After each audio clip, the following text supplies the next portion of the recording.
Randolph, who usually keeps his gaze firmly on the playing field, glances up into the stands today for his sports profile. With the baseball season nearly a third gone, the American League champion Baltimore Orioles are limping along under 500.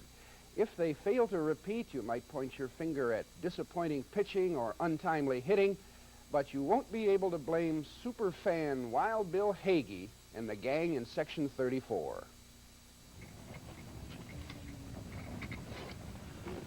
$2.60.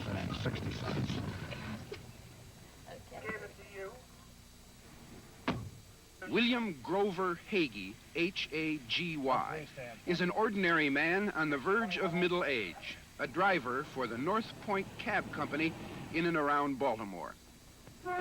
He is, of course, an Oriole fan and mutedly proclaims as much in his rear window.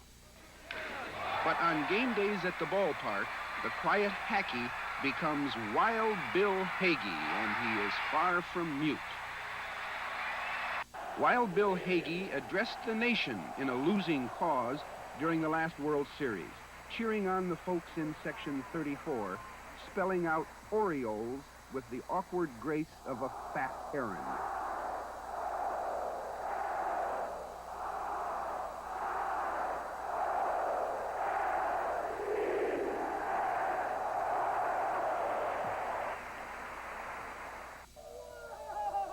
For the past 4 years or so, Wild Bill has been the cheerleader of Section 34, but he has been a fan from the beginning.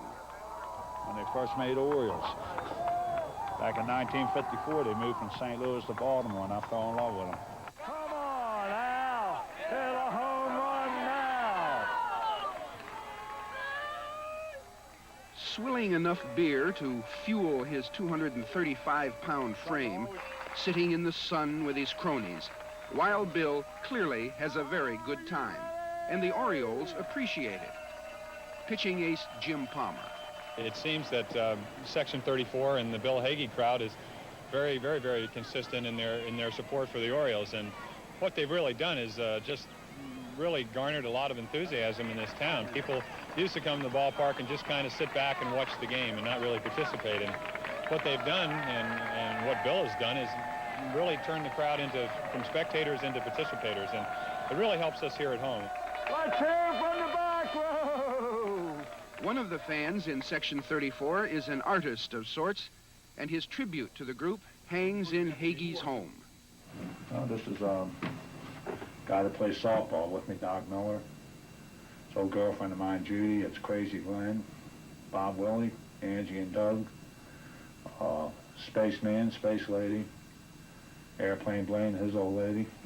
Besides the trophies and the plaques, there is little to note nor long remember in Bill Hagy's one-bedroom apartment in Dundalk, a working man's suburb. He's divorced. His 3 children live elsewhere. He makes $200 or $300 a week in his cab and seems to come to life only in Section 34. Best thing about being a cab driver, you can take off when you want.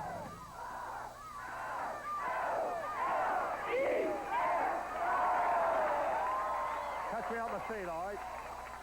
Hagy still pays for his tickets, although the Orioles have offered him free seating as an homage to his crowd-pulling talent. He's given some of the credit for baseball's revival in Baltimore, although some fans outside Section 34 don't see it that way.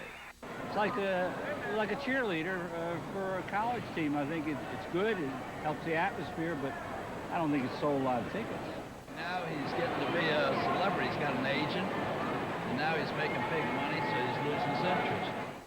I guess a lot of people might consider me a celebrity. I'm still out here having a good time.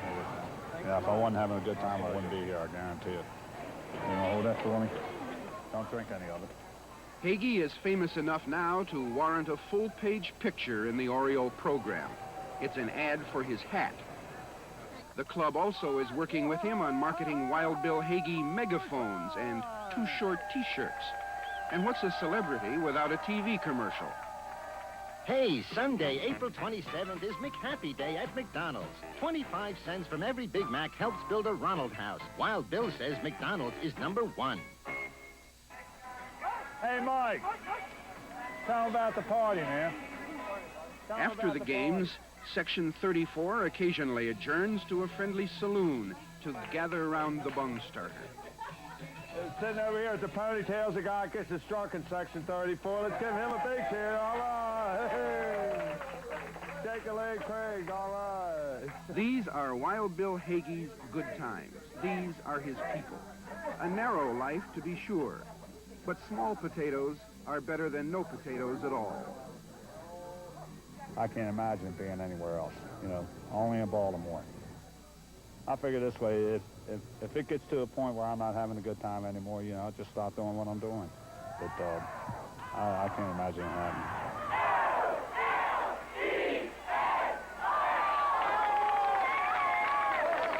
One more time, you ready? Rag